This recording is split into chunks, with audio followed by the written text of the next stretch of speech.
Pendant l'été 1939, Hitler en rajoute dans ses prétentions en exigeant d'annexer la ville libre de Danzig, en majorité peuplée d'Allemands.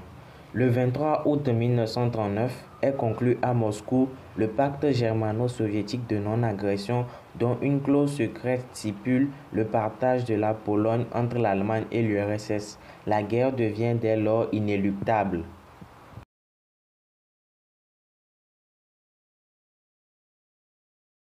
La Seconde Guerre mondiale débute le 1er septembre 1939 quand l'armée allemande envahit la Pologne grâce à une attaque combinant l'action des blindés et de l'aviation. C'est la Blitzkrieg. Le 3 septembre 1939, la France et le Royaume-Uni ne peuvent faire autrement que de déclarer la guerre à l'Allemagne. Varsovie tombe le 27 septembre 1939 et la Pologne est aussitôt partagée entre l'Allemagne et l'URSS.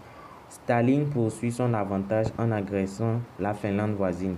Les Finlandais résistent avec héroïsme, montrant la fragilité du commandement soviétique.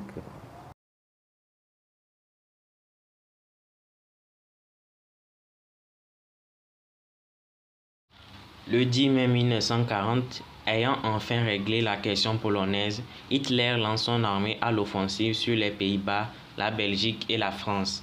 Les forces anglaises et françaises se portent à l'intérieur de la Belgique à la rencontre des troupes allemandes.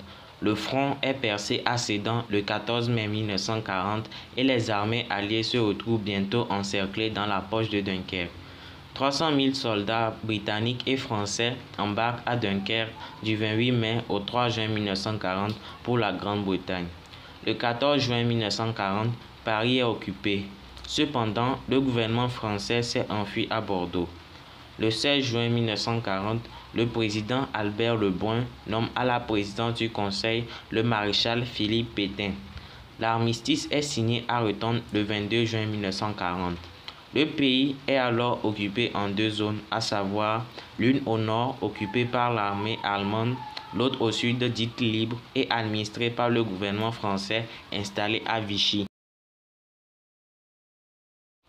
Mussolini, le dictateur italien, croit opportun de se rallier à Hitler et déclare la guerre à la France. La Grande-Bretagne, gouvernée depuis le 10 mai 1940 par Winston Churchill, doit résister seule à l'Allemagne et aux puissances de l'Axe.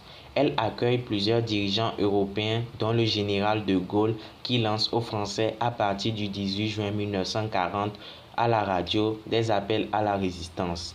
Le 13 août 1940 débute la bataille d'Angleterre par laquelle Hitler veut s'assurer la maîtrise du ciel avant d'envahir les îles britanniques.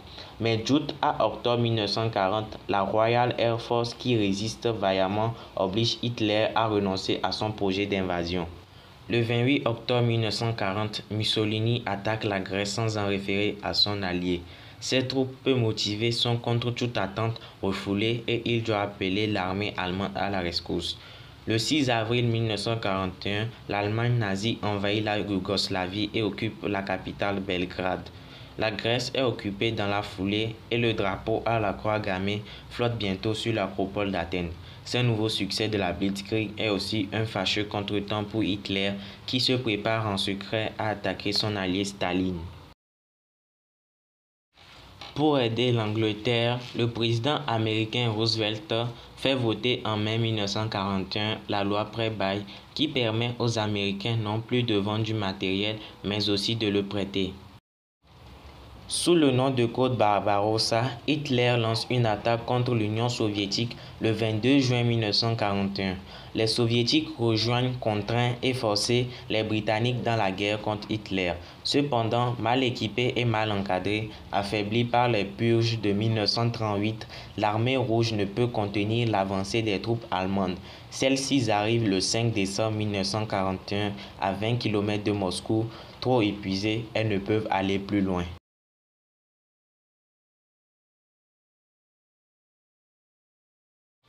En cette fin d'année 1941, les Allemands entament par ailleurs l'extermination des populations juives d'Allemagne et des territoires occupés.